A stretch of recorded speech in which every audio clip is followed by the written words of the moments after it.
السلام علیکم۔ Maxim Gorky کے ناول دا مدر کی قسط نمبر 31 پیش خدمت ہے۔ اس کا دل بڑھانا ضروری تھا۔ اسے دلاسا دینے کے بعد ماں نے کہا، جو کچھ کرنا ہے اسے تم اچھا خاصا سمجھتی ہو دوست۔ تنتیا نے بات کاٹ کر کہا، ہاں لیکن یہ کافی نہیں، یہ جاننا بھی ضروری ہے کہ کیسے کیا جائے۔ تم آرام کر لو ماں، تمہارا بستر تیار ہے۔ ماں تھکن سے چور تھی، فوراً ہی لیٹ گئی۔ تنتیا نے چراغ بجھا دیا۔ کہنے لگی، میں خدا کو نہیں مانتی، نہ ہی معجزوں کو۔ ماں نے بے چینی سے پہلو بدل کر کہا، میں یسوع مسیح کو مانتی ہوں، مجھے ان کے الفاظ پر اعتقاد ہے۔ اس نے کہا تھا، اپنے پڑوسی سے بھی اپنی ہی طرح محبت کرو۔ تنتیا بولی، میں اپنے بچوں کی موت کے لیے خدا اور انسانوں کو کبھی معاف نہیں کر سکتی۔ ماں اٹھ کر بیٹھ گئی۔ اسے احساس تھا جس نے یہ الفاظ ادا کیے ہیں وہ کتنی تکلیف میں ہے۔ ماں نے نرمی سے کہا، تم ابھی جوان ہو، ابھی تو اور بچے بھی ہو سکتے ہیں۔ عورت بولی، اور ہو بھی گئے تو ان کو بھی کیا ملے گا؟ ماں خاموش رہی، شاید اس کی آنکھ لگ گئی۔ قدموں کی چاپ سنائی دی۔ جھونپڑی کا مالک استپان آیا، بیوی سے بولا، تنتیا سو گئی کیا؟ عورت بولی، نہیں۔ اور وہ مہمان؟ ہاں وہ سو گئیں۔ کسان نے ماں کے بستر کے نزدیک آ کر اپنا کوٹ اس کے پیروں پر ڈال دیا۔ اس سادہ سی توجہ نے ماں پر بہت اثر کیا۔ اس غریب گھرانے کے پاس مہمان نوازی کے لیے تھا ہی کیا۔ کسان کی بیوی نے کہا، دیکھتے ہو کس قسم کے لوگ اس کام میں شامل ہو رہے ہیں۔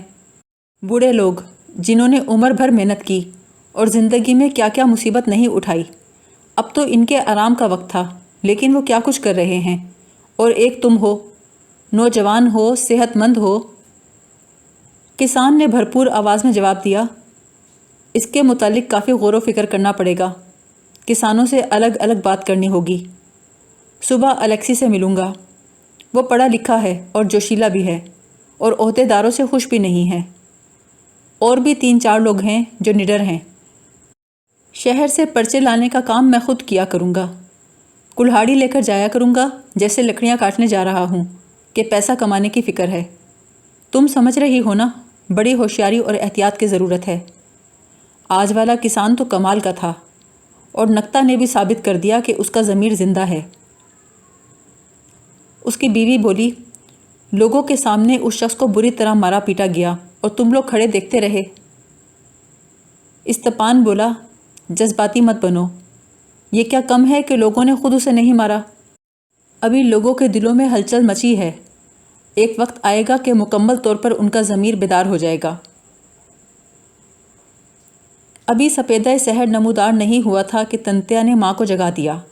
کہنے لگی، میں نے سماوار چڑھا دیا ہے، پہلے ایک گلاس چائے پی لو، ایسے ہی بستر سے نکل کر جاؤ گی تو سردی لگے گی۔ استپان نے ماں سے شہر میں اس کا پتہ دریافت کیا۔ ایک ہی رات میں اس کے چہرے پر تبدیلی آ گئی تھی۔ چائے پیتے وقت ہنس کے بولا، یہ ہم لوگوں کی ملاقات، یہ سب جس طرح ہوا عجیب معلوم ہوتا ہے۔ ماں سے رخصت ہوتے وقت دونوں میاں بیوی اداس تھے۔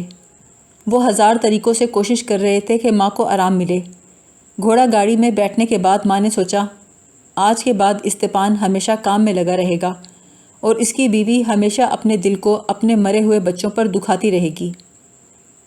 پھر اسے ربن یاد آیا، اس کا خون آلود چہرہ، اس کے الفاظ، خوفناک ظلم کے مقابلے میں بے بسی کا تکلیف دہ احساس۔ راستے بھر اس کا چہرہ ماں کی نظروں میں گھومتا رہا، اس کی پھٹی ہوئی قمیض، اس کے پیچھے بندھے ہوئے ہاتھ۔ دھرتی پر نامعلوم اس جیسے کتنے ہی لاتعداد گاؤں تھے جو دل ہی دل میں انصاف کی آمد کے منتظر تھے۔ ہزارہا انسان تھے جنہوں نے اپنی ساری زندگی بے معنی محنت میں صرف کر دی، نہ کبھی احتجاج کیا، نہ کسی بہتر چیز کی امید کی۔ گھر پہنچی، دروازہ نکولائی نے کھولا۔ بولا، بہت جلد آ گئی تم۔ اس کی محبت بھری آنکھیں چمک رہی تھیں۔ اس نے ماں کو کوٹ اتارنے میں مدد دی، پیار سے مسکرا کر کہنے لگا، کل رات ہمارے گھر کی تلاشی ہوئی، لیکن مجھے گرفتار نہیں کیا۔ اگر تم یہاں ہوتی تو گرفتار ہو جاتی۔ اور تم گرفتار ہوتی تو مجھے بھی پکڑ کر لے جاتے۔ کھانے کے کمرے میں لے جاتے ہوئے وہ اسی انداز میں باتیں کرتا رہا۔ ماں کو میز پر بٹھایا اور بولا، نوکری کی تو خیر ہے، جاتی ہے تو چلی جائے، مجھے اس کی زیادہ پرواہ نہیں، میں خود تنگ آ گیا ہوں۔ آفس میں کرسی میز پر بیٹھ کر بس یہ گنتا رہوں، کتنے کسانوں کے پاس گھوڑے ہیں، کتنوں کے پاس نہیں ہیں۔ ماں نے چاروں طرف دیکھا، کمرہ ایسے نظر آ رہا تھا جیسے کسی دیو نے لالچ اور بغض سے مغلوب ہو کر مکان کی دیواروں کو ادھیڑ ڈالا ہو۔ ہر چیز درہم برہم تھی، تصویریں فرش پر اوندھی پڑی تھیں، دیواروں کے کاغذ تک پھاڑ دیے تھے۔ ایک جگہ فرش پہ ایک تختہ اکھڑا ہوا تھا، ایک کھڑکی کو چوکھٹ سے اکھاڑ دیا تھا، چولہے کی راکھ فرش پر بکھری پڑی تھی، میز پر جھوٹے برتنوں کا ڈھیر لگا تھا۔ ماں نے اس سارے منظر کو افسوس سے دیکھا۔ نکولائی نے شرمندگی سے کہا، میں نے سوچا وہ لوگ دوبارہ بھی آئیں گے، اس لیے صفائی نہیں کی۔ اچھا تم چھوڑو، اپنے سفر کے متعلق بتاؤ۔ اس سوال پر ماں کا دل بیٹھ سا گیا۔ اس نے سارے واقعات سنا ڈالے۔ اس نے کوشش کی کہ اپنے جذبات کو نمایاں نہ ہونے دے۔ وہ ان اذیتوں پر احتجاج کر رہی تھی جسے اس نے اپنی آنکھوں کے سامنے دیکھا۔ نکولائی کا چہرہ اتر گیا۔ اس نے اینک اتار کر میز پر رکھ دی، دونوں ہاتھ جیب میں ڈال کر ٹہلنے لگا۔ دانت بھینچ کر بولا، اس جیسے شخص کے لیے جیل میں رہنا بہت مشکل ہوگا۔ ذرا ان کا وحشیانہ پن تو دیکھو ماں، اپنا تسلط قائم رکھنے کے خپت میں مٹھی بھر بیہودہ لوگ ہر شخص کو مارتے پیٹتے ہیں، کیسی درندگی کا مظاہرہ کرتے ہیں، ہر شخص کا گلا دباتے ہیں۔ ایسا کرنے سے انہیں لطف حاصل ہوتا ہے۔ یہ ایک گھناؤنا مرض ہے ماں، انہیں اپنی غلامانہ احساسات اور درندوں جیسی صفات کو تسکین دینے کی پوری آزادی ہے۔ لیکن ہمیں وقت برباد نہیں کرنا چاہیے۔ تمہارا سوٹ کیس کہاں ہے؟ ماں نے کہا، باورچی خانے میں۔ کہنے لگا، ہمارے دروازے پر خفیہ پولیس کے لوگ متعین ہیں، میرا خیال ہے آج رات پھر تلاشی ہوگی۔ ہمارا دل چاہے جتنا بھی دکھے مگر ساری چیزیں جلانی ہوں گی۔ افسردگی کے باوجود ماں اپنے کارنامے پر مسکرا کر بولی، سوٹ کیس میں کچھ نہیں ہے، کاغذ کا ایک پرزہ بھی نہیں۔ پھر ماں نے استپان اور تنتیا اور پیٹر سے ملاقات کا سارا احوال سنایا۔ شروع میں نکولائی کے ماتھے پر فکر مندی سے بل پڑ گئے، لیکن جلد ہی اس کے چہرے پر حیرت نظر آنے لگی۔ وہ بات کاٹ کر بے چینی سے بولا، کمال کر دیا ماں، یہ تو بہت خوب ہوا۔ میں تم سے بہت محبت کرتا ہوں، بالکل اپنی ماں جتنی۔ جانتی ہو، میری پچھلی زندگی بہت مزے کی تھی۔ مزدوروں میں رہتا تھا، انہیں کتابیں پڑھ کر سناتا تھا، ان سے باتیں کرتا تھا۔ ان کو دیکھنے کے بعد خیال آتا کہ ایک دن آئے گا کہ روس دنیا کا سب سے بڑا جمہوری ملک ہوگا۔ 1 سال سے میں ملازمت کی زندگی میں زنگ آلود ہو گیا ہوں۔ اب یہ لوگ مجھے نکال ہی دیں گے تو میں دوبارہ آزاد انسان کی طرح رہوں گا، مزدوروں کے ساتھ رہوں گا، انہی کے ساتھ کام کروں گا۔ تمہاری باتوں سے یہ معلوم ہو رہا ہے اب کسان بھی اٹھنے لگے ہیں۔ دیہات میں کام کرنے کے لیے خاص آدمیوں کو بھیجنے کی ضرورت ہے، کم سے کم سینکڑوں لوگ۔ ماں نے آہستہ سے کہا، کاش پاویل آزاد ہوتا اور آندرے خوخول بھی۔ اس نے ماں کی طرف دیکھ کر نظر جھکا لی اور بولا، میں جو کچھ کہوں شاید تمہیں اچھا نہ لگے، لیکن میں پاویل سے اچھی طرح واقف ہوں۔ مجھے یقین ہے وہ جیل سے کبھی فرار نہ ہوگا۔ وہ چاہتا ہے کہ مقدمہ چلے۔ وہ موقع کی تلاش میں ہے جب بھرپور انداز میں اپنے جوہر دکھا سکے۔ ایسے موقع کو وہ نہیں ٹھکرائے گا، اور ٹھکرائے بھی کیوں؟ بھاگنا ہی ہے تو سائبیریا پہنچ کر بھی بھاگ سکتا ہے۔ ماں ایک ٹھنڈا سانس لے کر رہ گئی۔ نکولائی اینک لگا کر بولا، کاش وہ کسان ذرا جلدی ادھر آ جائے۔ ربن کے ساتھ جو کچھ ہوا اس پر ایک پرچہ لکھنا ضروری ہے۔ وہ اتنی دلیری دکھا سکتا ہے تو اس کے متعلق کیوں نہ لکھیں؟ میں آج ہی بیٹھ کر لکھوں گا اور لدمیلا پلک جھپکتے میں جھاپ دے گی۔ لیکن جب تک وہ کسان نہیں آتا پرچہ پہنچائے گا کون؟ ماں نے کہا، میں لے کر جاؤں گی۔ ماں تم ابھی تو آئی ہو، میں شکوف سے بات کر کے دیکھتا ہوں۔ وہ فوراً ہی لکھنے کے لیے بیٹھ گیا۔ شام کو ڈاکٹر ایوان ملنے آیا۔ کہنے لگا، یہ عہدیدار اس دفعہ اتنا گھبرائے کیوں ہیں؟ جانتے ہو کل ساری رات انہوں نے تقریباً 7 گھروں کی تلاشی لی ہے۔ ارے ہاں، وہ میرا مریض کہاں ہے؟